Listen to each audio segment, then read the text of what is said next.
হরি বল হরি বল হরি বল হরি বল হরি বল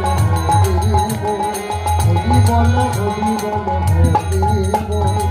তাই রঘুনাথ বাড়ি ফিরে এসে জ্যাঠামশাইকে জিজ্ঞেস করতে, জ্যাঠামশাই বাবা কখন ফিরে শান্তিপুর থেকে? এই যে কিছুদিন আগে ফিরে হরি বল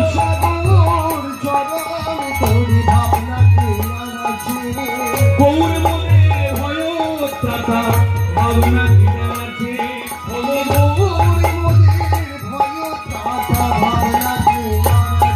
আমি কারো মানা মানি না গো,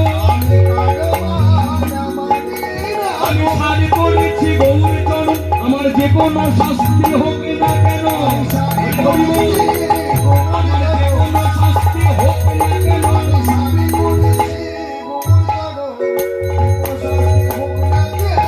গৌর মনের ভয় ত্রাতা ভাবনা কি আছে।